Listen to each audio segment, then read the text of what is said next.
have the Largay, pretty much everything you see here is lies. The lighting is terrible, but I do have some books. Some really good books. In fact, actually more really good books than I thought was possible on this list of 2023. So do you know what? We're just gonna make do. We're gonna roll our sleeves up, we're gonna talk about all of the books that didn't suck, and we're gonna pretend for lighting purposes that I don't live in Scotland. And it'll all be fine. No, just keep nodding. Nodding is the key.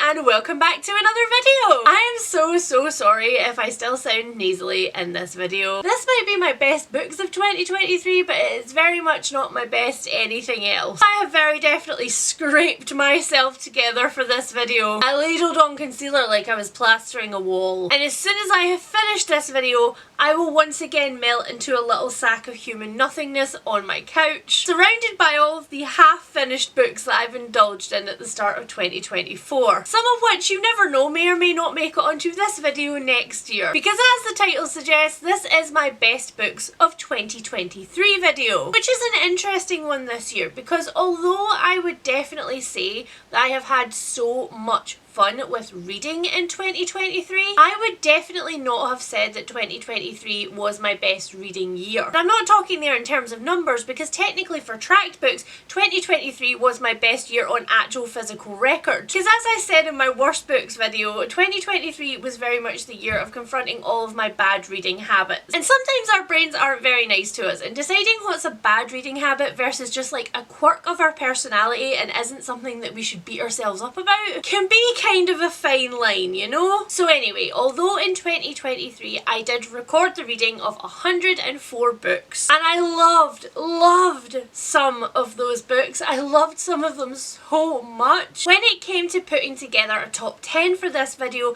my top 5 were really clear. They were not just easy to find, but they were easy to rank. I know exactly what books are in my top 5. But books 6 through 10 were a little bit more murky. And looking back, I kind of think that 2023 was a reading year of two halves. The first half of 2023, not that great. I absolutely loved in 2023 reading Discworld for the whole year, but for me that involved revisiting a lot of favourites, not really finding brand new ones. And I honestly don't know what the exact thing about 2023 is that has made it different from other years. I don't know if it's because I've got pickier with my ratings, whether I am now deciding that my criteria for 5-star books is so much more than it used to be, or whether it's that I'm getting better at finding the books which absolutely work for me, the books that I become completely obsessed with. Who knows, and maybe that's something that with more data we can look into in 2024, because 2023 was the first year where I started to record all of this stuff in any kind of cohesive way on a spreadsheet. My spreadsheet found a lot of recurring themes for me, and with more data that can only get more precise as time goes on. But we are very much jumping ahead of ourselves with that one, because it is time now to talk about 2023. Okay, so coming in at number 10, the first book on this list is actually a dark academia, and it is one of 2 dark academia books on this list of 10. Dark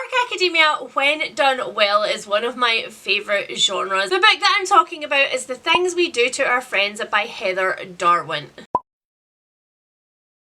This one is an extremely dark, twisty dark academia which has one foot in psychological thriller. It is all about a girl called Claire who comes to Edinburgh University hoping to completely forget about her past and have a fresh start. But reinventing yourself is difficult, and Claire is finding it almost impossible to make friends when one day she walks into her art class and she's kind of absorbed into a group of girls that are sitting right at the back on the fringes of it, and before very long she gets very deeply involved in their extremely tangled friendship group. And as with almost all dark academia novels, we know right from the beginning of this one that eventually somebody's gonna die. Now this one is an interesting one in terms of the dark academia genre. It's kind of an outlier because although the setting of the university is very much used to get these friends together and to get them all in the same place, they don't actually spend very much time on their education at all. You don't see them like poring over books and studying and desperately trying to get papers with good grades. I don't want to say it's a gimmick because definitely the age that they are and the places that they are in their lives are very much affected by the fact that this is the start of their university journey. But academia definitely doesn't play as big a part in this one as it does in other dark academia books. But that was absolutely a-okay with me because the thing that I loved so much about this book was not really the setting, although it does definitely do Edinburgh justice, both the like very romanticised section of Edinburgh and the very sort of like run down, not shiny, not touristy parts of Edinburgh that people from there actually know exist. The thing that I loved that this book did the very best was lull you into a false sense of security and stab you right in the back. Because although we know from the beginning, and it's no spoiler to tell you, that this book is filled with a bunch of completely unreliable narrators. Like, you know from the very first page that every single character that you get introduced to is lying to somebody else in some way. It still does this absolutely amazing thing of lulling you into a false sense of security where you believe the actions that are being presented to you on the page. It kind of makes you forget that everybody's a horrible person and you start rooting for people, and then all of a sudden you hit the middle of this and there are so many cascading twists, and every time you pull a mask off of somebody it's like there's another one underneath until you're never completely sure of your footing, and I absolutely loved that. I loved how dark and gritty and willing to go there this book was, and I will definitely read from Heather Darwin again in the future. Coming in at number 9, we have one of the biggest surprises to me in 2023, a book that I did not expect to be this obsessed with, and I read it really early on in the year. I think it was maybe like my second or third read, and that book is The Scourge Between Stars by Ness Brown. This is an extremely, and I mean like extremely short sci-fi novella. I don't even really think it's long enough to qualify as a novel, and I didn't realise it was going to be that short when I pre-ordered it. I just saw this cover and read the synopsis for it and was like, yes ma'am. And I'm so glad that I did,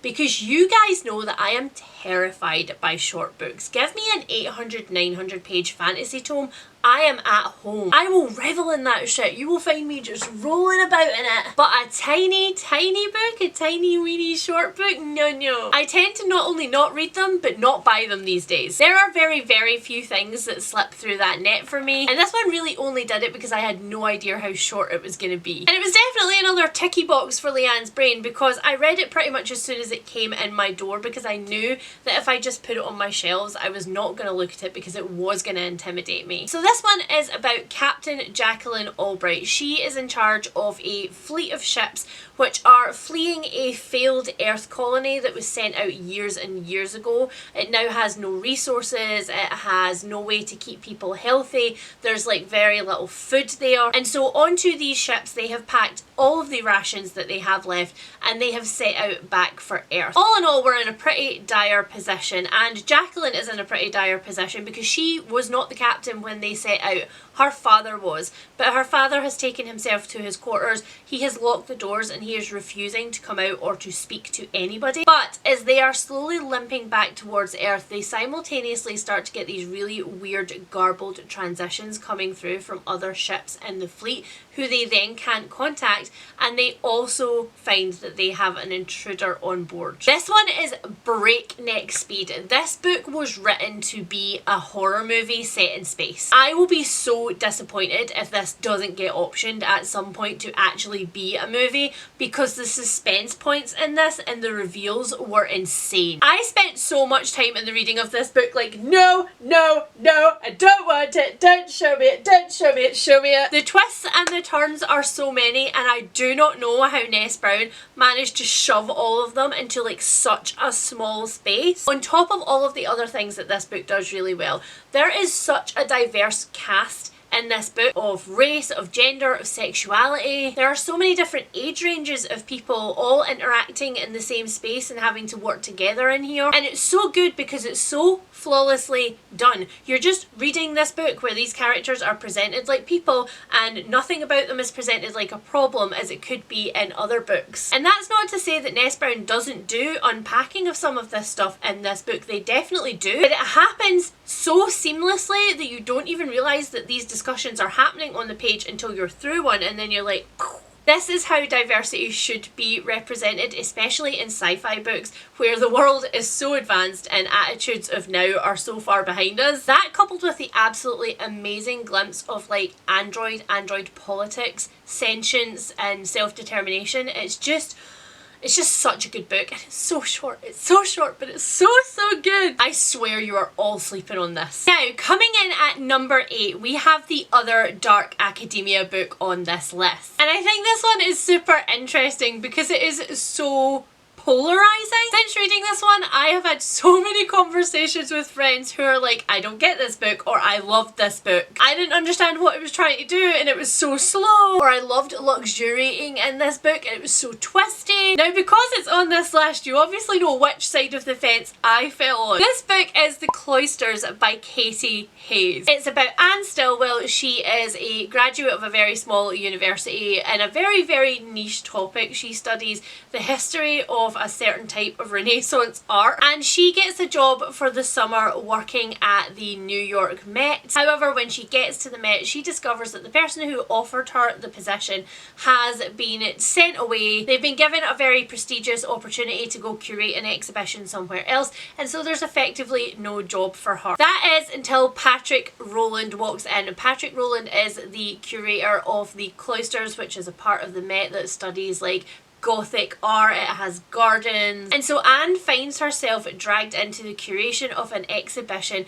for tarot cards. And while she's working on this, she herself finds a deck of 15th century tarot cards which were thought to be completely lost to time, and then creepy things start happening. All of the reasons that people have complained about this one and said that they didn't like it are all of the reasons that I liked this one. The prose in this book absolutely does take its time, and I can understand why some people have called it slow, but for me, all of the tiny little details about everything around Anne, the way the cloisters smell, the dappled sun through leaves, all of these little things built this big lush picture that was so visceral for me. I felt like I was there. I felt like I was touching these things. I could picture them perfectly. And I suppose that's interesting because that gets into how you read. Like when you read, do you have a movie in your head, or are you only picturing little pieces, or do you not get any pictures at all? But for me, this one was kind of like watching episodes of a really moody TV show where you were just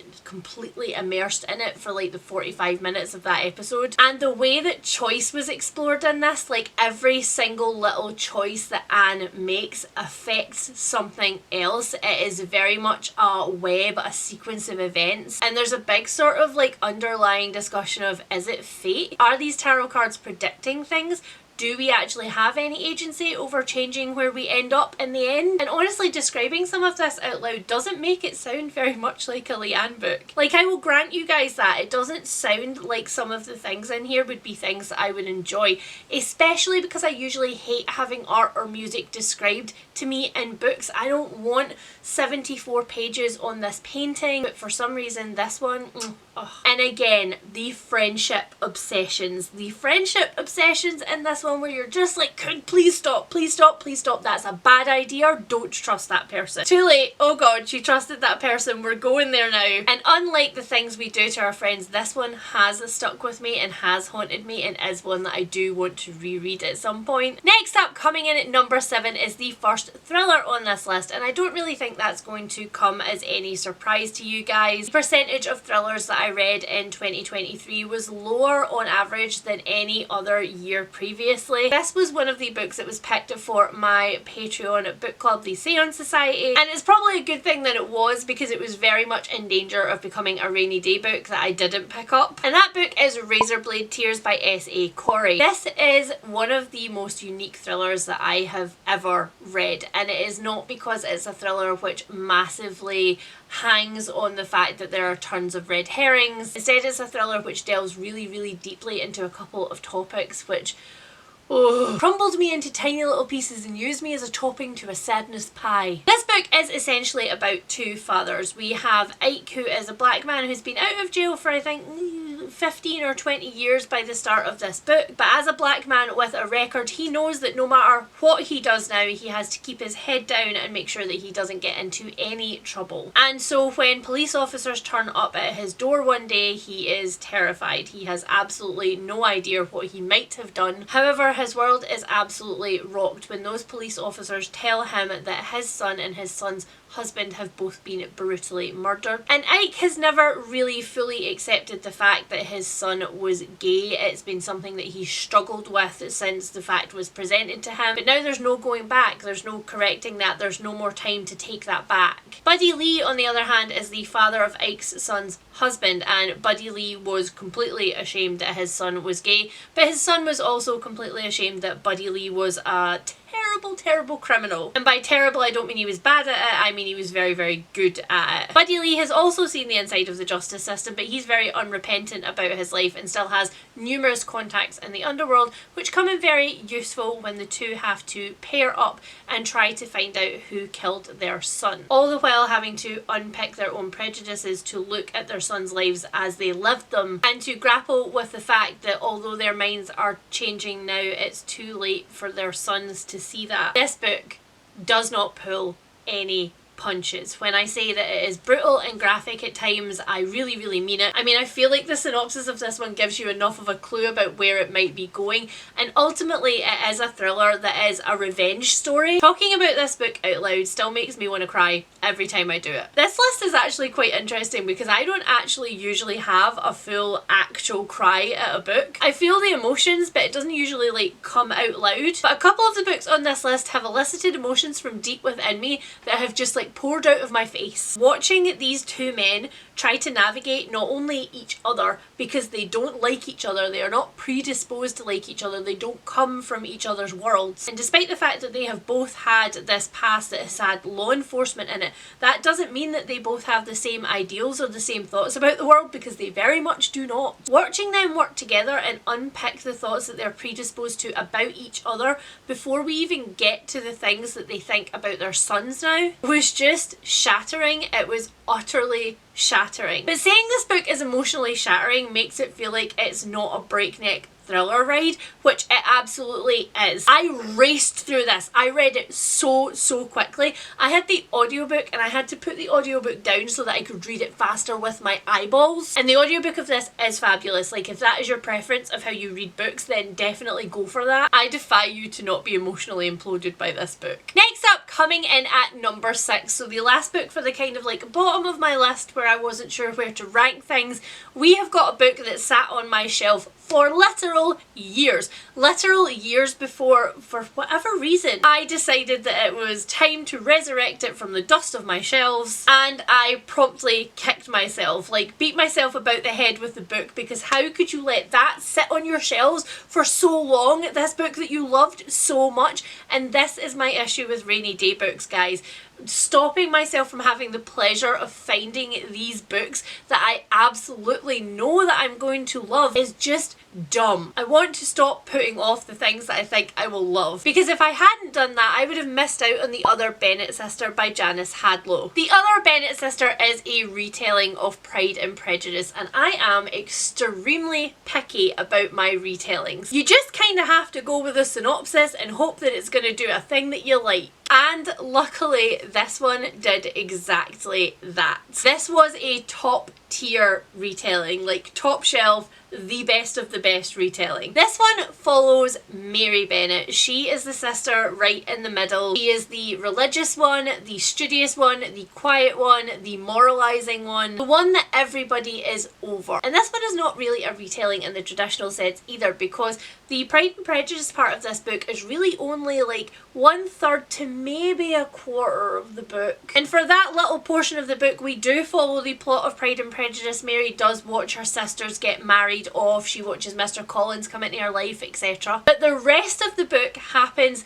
years and years after Pride and Prejudice has finished, at the point where the entail of Netherfield has finally come into effect, which means that Mary, alone in the world with no prospects of marriage and no employment, also now has nowhere to live. And so she has to try and find her feet in this world where she doesn't know who she is outside of the box of being a marriageable woman. This is also another book which I absolutely raced through despite the fact that it's over 600 pages, because it doesn't feel like that. There is a tiny little lull towards the very end of it, but for the most part of this book I absolutely raced through it and I had absolutely no idea that I was consuming so many pages in one sitting. Mary as a character in this one is so fully realised that I will never ever again read Pride and Prejudice or watch the only Pride and Prejudice, which is the 1995 Pride and Prejudice, Jennifer L. Supremacy all, ever again without looking at Mary in a completely different light, without looking at the way that all of them treat Mary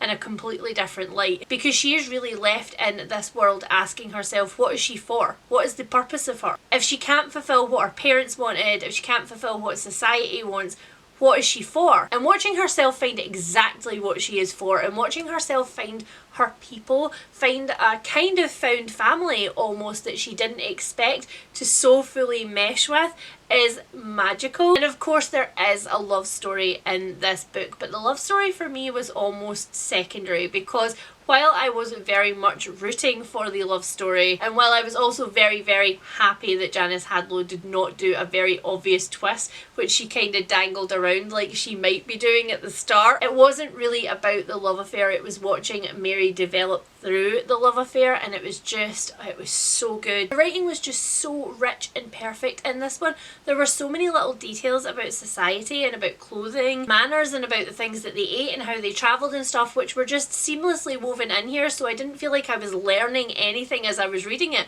But I have so much more information about the time of those novels, and I studied at that time in those novels in university. So if you're also sleeping on this one, please stop it. Please just pick this book up. Please just read it. And then come and talk to me about it, because I need to talk to other people who also want to rave about this book. Thank you. Alright, so coming in at number 5, the first of the 5 books on this list, which I am still absolutely and completely obsessed with, like the moment that I read them originally, we have Penance by Eliza Clark. This book is the 3rd or 4th of a set of thrillers that I read kind of accidentally back to back, which all use the podcast and mixed media format to tell a story. And although I loved 3 of the 4 of those, out of all of them, this thriller absolutely stands head and shoulders above the rest, because quite honestly, Penance did things in a thriller that I have never seen done before. And it didn't do it by hitting you over the head with all of these twists. It didn't do it by taking you through the book at breakneck speed. It did it by adding layer upon layer upon layer of things,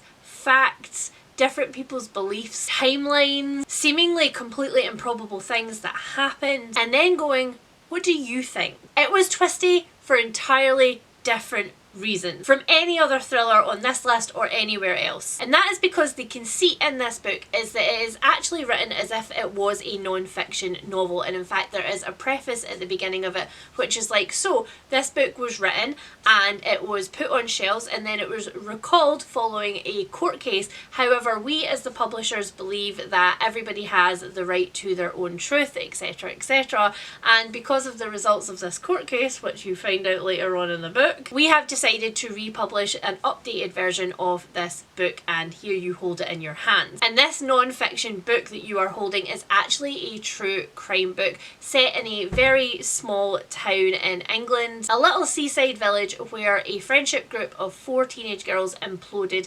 leading to 3 of them locking the 4th one in a beach hut and setting it alight. And the book, very much like any true crime book worth its salt, starts with the event and then works backwards into each of these girls' backstories. So each section of this book is split up into finding out about one of these girls, and every time you find out the point of view of one of these girls, it completely knocks you sideways, because everything you thought about this book, everything you thought about this friendship group, everything you thought about the events that night are like completely knocked like Skittles. All those facts are just like scattered everywhere, and suddenly you're starting from fresh and you're like, wait, actually, so was that not true? Every single section of this book informs what you think until at the very end, at the very, very end of it, after the book itself has finished, there is an interview with the author, and just, I am still shooketh. I am still shaken. I still do not know how to feel about the end of this book, except to say literally wow. If you like psychological thrillers, or you like true crime books, or you like both, then you absolutely need to read this, because it's just... Coming in at number 4 is a book that some of you guys will absolutely have already predicted would be on this list. Especially any of you who also happen to be my patrons. Because this is not just the story of this book, but also the story of like what happened the night that I read this book. The book that I'm talking about is The Black Feathers by Rebecca Netley. This is a gothic mystery with definite like horror and supernatural twists, which now that I've read both of Rebecca Netley's books, I can tell you is just her jam. It is what she does, and she does it so freaking well. But the reason that I say that it's not just the story of this book, but also of the time that I read it, is because I read this one from start to finish in a 24-hour readathon with my patrons. They watched me live react from the start to the end of this book, and honestly, some of the faces that I made in that stream, I was shooketh. I was rattled from the beginning to the end. Every time there was a twist, I was fully sitting there like kicking my tiny little feet and like with the book. So many times the comment section in that stream is just like, oh my god, look at her face now, look at what she's doing now. And lucky for you, there's actually a vlog of this, which I will link up here and down below, that you can go and watch. Now, as I mentioned, this is actually my second go around with Rebecca Netley. I read The Whistling and I loved it. I loved it so very much. But there was a little niggle for me right at the end of it. A thing that I really wished hadn't been included, which was not an attitude which was present anywhere else in the book. And it was a thing that a sensitivity reader could have picked out and gone, maybe let's not do that. And so when I knew that The Black Feathers was coming out, I was so hopeful for this. Not just that the atmosphere and the plot would be as strong as it was in The Whistling, but also that none of those little blips would be present in The Black Feathers. That we could just genuinely write that off as like not the views of the author, but a stupid thing the character said in the moment. And I am not only pleased to report that that is true, there was nothing in The Black Feathers which gave me any red flags at all, but because it is where it is on this list, you can also tell that it is one of my new favourite books. This one is about Annie. Annie, who finds herself very fortunate to have met and married Edward, because she is otherwise on the very fringes of society. Something happened in her past which made her not a very fit and marriageable companion. So you know right from the beginning of this that Annie is living kind of a double life. She is living the emotional life inside her, and she is living the Annie that is on the outside, who has just been fortunate enough to become the mistress of this massive estate on the Yorkshire moors. The only thing about this estate is it's kind of literally in the middle of nowhere. There is nobody around, and Edward is away for long periods. So when Annie gets there, she's kind of quite happy to find that Edward's sister also lives there. Until she finds out that Edward's sister is a little bit weird, because she considers herself to be a medium, something in Victorian society which was very sensational and also incredibly controversial. She tells Annie that she needs to look out for the black feathers littered around Guardbridge, because those are the places where spirits have landed.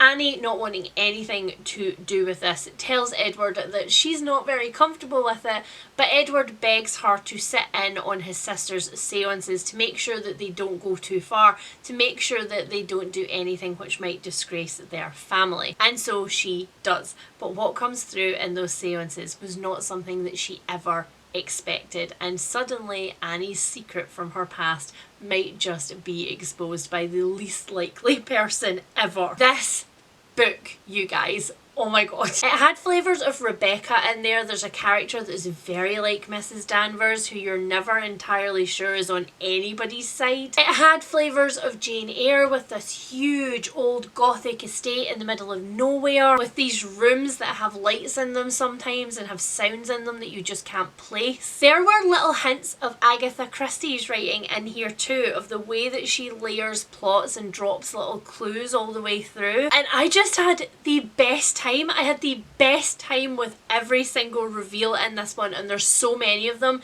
They come thick and fast. Sometimes I find that in books like this, the supernatural part can get really, really heavy-handed and it can take over the whole thing, but it very much doesn't. Rebecca Netley has this very fine balance between like character work and this atmosphere that she's building. And the thing that I think should really sell this book for you guys is that there is a trope in here, there is like a thing dealt with in here, a theme that otherwise, if I had known it was in this book, I would not have picked it up. Even knowing it was Rebecca Netley's second book, if I had known that this was as big a theme in here as it is, I would have noped my way out, because sometimes that theme in books triggers me, and also it's just something that I'm not very interested in exploring.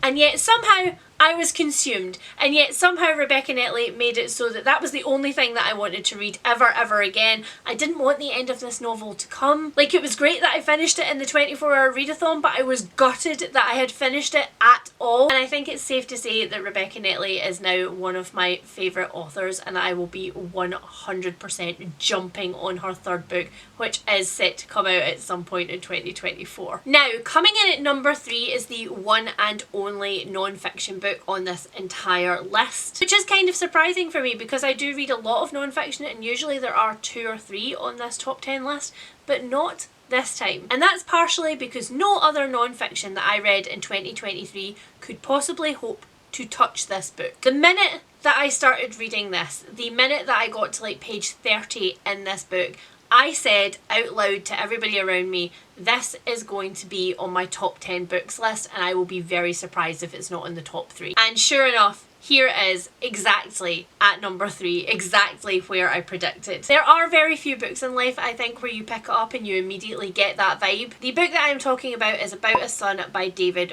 Whitehouse, and this is a really interesting blend of memoir, true crime, and kind of social justice non-fiction. So this one is about the 2015 murder of Morgan Hayher, who was a man who was killed on Halloween in a small English town called Nuneaton. And realistically, you probably haven't heard about this murder because it didn't get a lot of press. Not a lot of people paid attention to the fact that this happened. It was just a tragic thing that was reported in local newspapers and never went any further than that. But Morgan's father, Colin, did a truly remarkable thing on the night of Morgan's murder, and that is that he started a diary. From pretty much the moment after the family got home, after they had been told that Morgan had been killed and they had been to the hospital to see his body, he started to write down how he felt and what was happening every single day, multiple times a day. The way that this is told is unlike any other true crime book that I have ever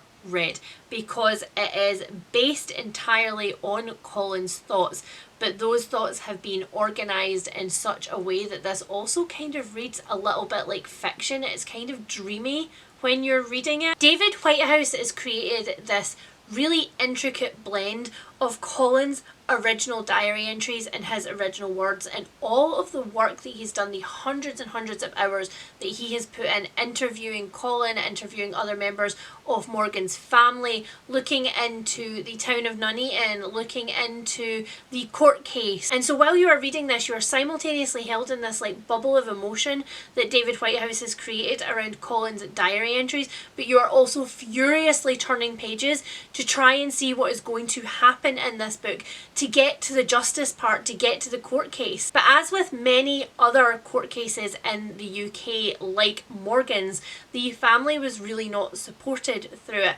And so half of this book is also about Colin's search for justice, Colin's search for a way to express who Morgan was as a person, Colin's desperate desire to make sure that people see his son as like a whole and complex being, to see all of the things that was lost when Morgan was so brutally killed, and also to try and work out how the justice system could have allowed this to happen, because one of the assailants in Morgan's case had actually committed previous murders and was out. And so there are so many different layers of this going on at any one time, but underlying all of them, underpinning it, holding it all together, is Colin's diary entries, where you just keep getting slapped back to the reality of the fact that this family is never going to be the same again. This book is haunting and beautiful and absolutely infuriating. I am still so angry about the things that happened to Morgan's family in this, and I don't think I'll ever forget it. I went through most of this year thinking about this book multiple times a day. If you are into true crime, or you even like memoirs about complicated families or even family mysteries, I think that you would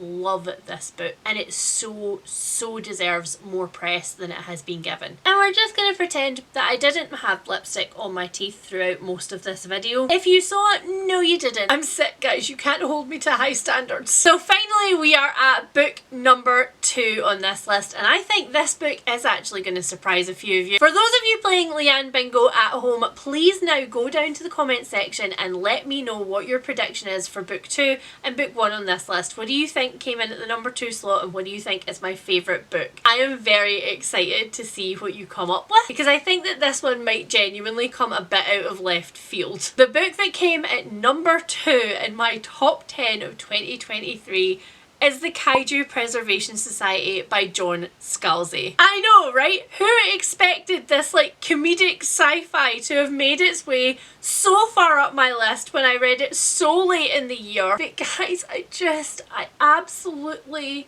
love it. I love it so much. This one is about Jamie Gray. At the very beginning of this book, they are laid off at the beginning of the pepperoni. And I will just preface the rest of this book by saying that the pepperoni is mentioned several times through this book, but never in any great or medical detail. So it is a background event that's going on that kind of weaves all of the threads together, but this is by no means about that. So Jamie is laid off at the beginning of this book, and they have no choice but to essentially work for a company as like an Uber driver. They deliver takeaway food to people's houses, and in doing this they bump into somebody that they used to know way long ago in the murky past of like high school or something, and after several many months of delivering takeaways to this person and chatting to them, eventually this person offers Jamie a job.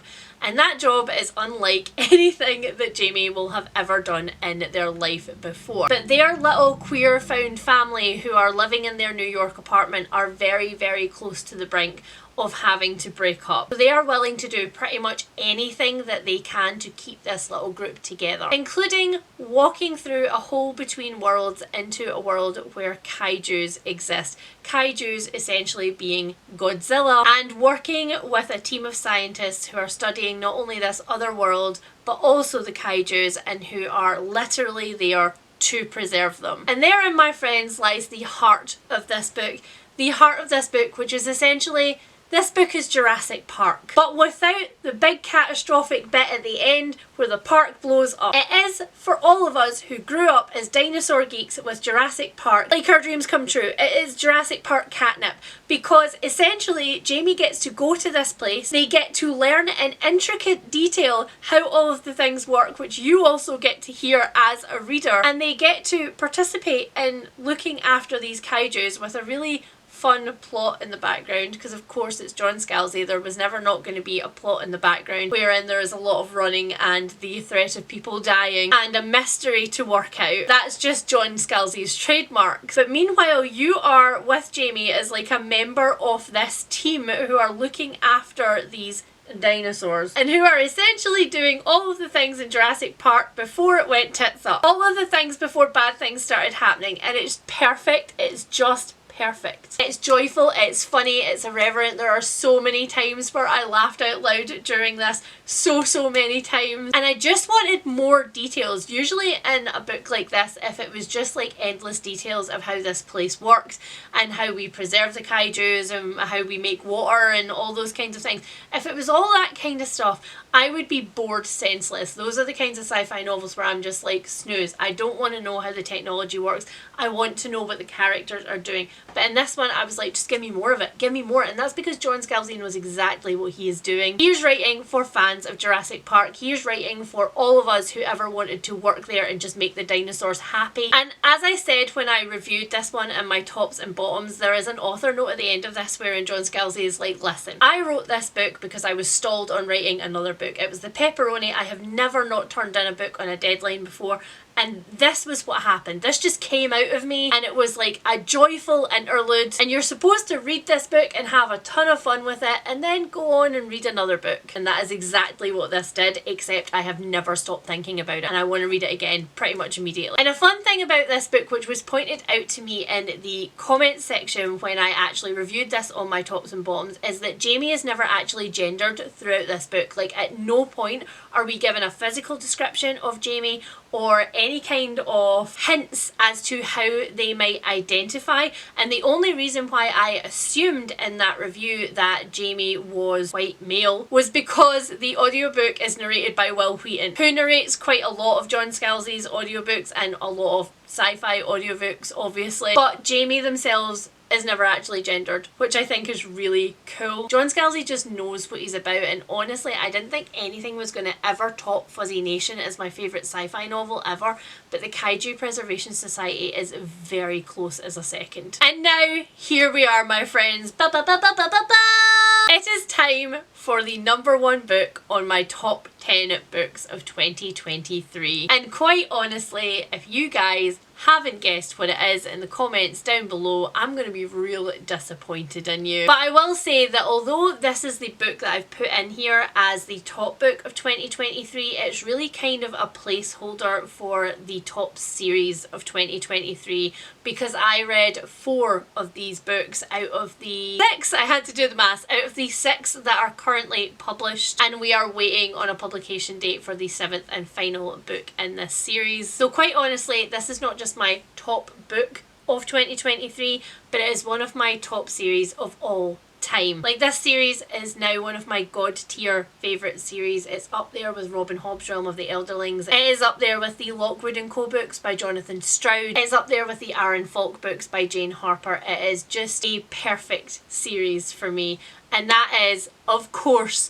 the Red Rising series by Pierce Brown. Now, if I was going to be technical about this, out of the 4 books that I have read so far, I would say book 2 and book 3 are my absolute favourites. And if I was going to be pushed, like absolutely pushed, for which of those books would be in this actual top slot, it would be book 2, which is Golden Sun. That book for me has just changed the DNA of me somehow. It was the book where I was like, I am in, I am fully invested, I am here for the long haul. This author can do anything he likes to me and I will say thank you. And that's pretty much exactly what Pierce Brown does, not gonna lie. No punches are pulled in this series whatsoever. So for what feels like the 15,000th time on my channel for 2023, a synopsis for Red Rising. Red Rising is about Darrow. He is a red, which is the lowest of the colour caste in this society, and he is a miner under the surface of Mars. His family and his people for generations have been miners, and they have been sold the premise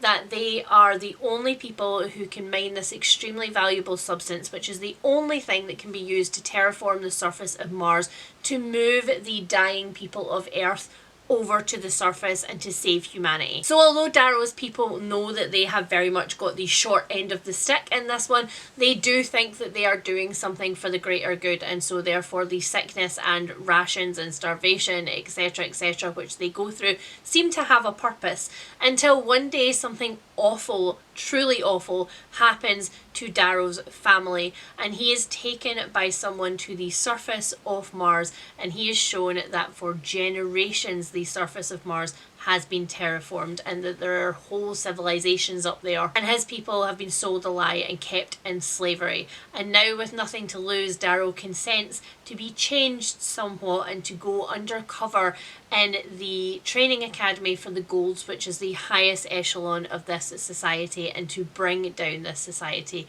from the inside. And the course of that journey is kind of what we follow for the first 3 books in this series, and then book 4 onwards starts a new arc in this world where we follow the consequences of Darrow's actions many, many years afterwards. Red Rising itself on its own had sat on my shelves for absolute years until Becca gave me the push to finally pick them up, until she was like, you will love this, I don't know why you're not reading it. And really, Red Rising was my ultimate rainy day book of 2023, because I could have read this years ago. I could have read this so long ago and I didn't do it. I kinda hate myself for it. But at the same time, I got to completely immerse myself in this series when I read it this year, because I have pretty much read one book every month since I picked it up. I have not been so invested in a set of characters for years, and very much this is a series where you should not get too invested, because you know right from the very beginning that people are gonna die. This is a war. You are going into a warscape where everybody that you love is ultimately on a different side. And the good thing about book one is that all of these characters who have all of these different opinions and are on all of these different sides very much meet in this training ground, and they form bonds which are then completely rent asunder as the rest of the series progresses. And those plots that have been sewn into book one suddenly come to fruition in like book three. Suddenly you find out that something a character has been doing the whole time has been a massive lie. Sometimes you find out it's been a lie and then the lie has been a lie. Like, there is double play everywhere in here. And the death of one of these characters caused me to have one of the biggest emotional breakdowns of 2023. I just happened to catch it when I was vlogging myself listening to it, and I was a mess. I was a wreck. I was full scale actually standing there with groceries in my arms like and yet I would do it to myself again, because when the going is good, it's so good. When these people are on each other's sides, when they have each other's backs, when they are loving each other, it is so good. And on top of all of this, Pierce Brown has woven queer plot lines in here. For such a series that looks on the surface very like masculine, very cisgendered, it is absolutely not. There are so many bromances in here. There are so many genuine on the page queer love stories in here. It is just so good. It's staggering. It's actually staggering the amount of facts about this series that currently exist in my head. I don't know, it's like starting Star Trek from the start and by the end of it you could work on the Enterprise because you know everything about dilithium crystals, everything about how the computer panels are made, and you know exactly where that tunnel leads to on that ship.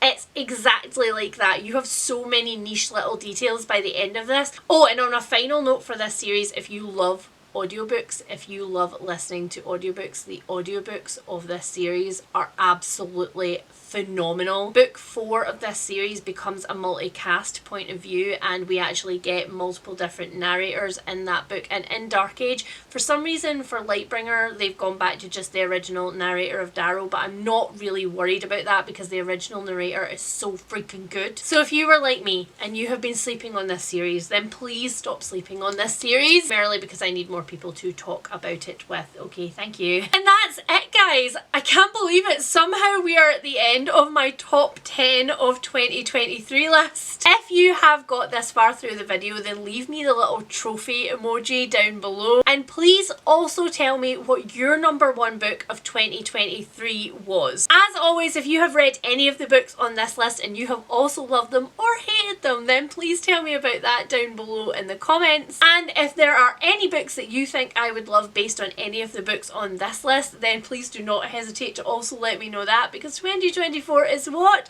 A new buying year, my friends. If you are new here and you have enjoyed hearing about my worst and my best books of 2023 and you would also like to hear my stats, then please hit that subscribe button down below. And if you are a returning viewer to my channel who just knew that you were going to be able to predict some of the books on this list, then please hit that like button down below, because it really does help my channel, and I will speak to you guys really, really soon. Bye! I need to lie down for about 4 years.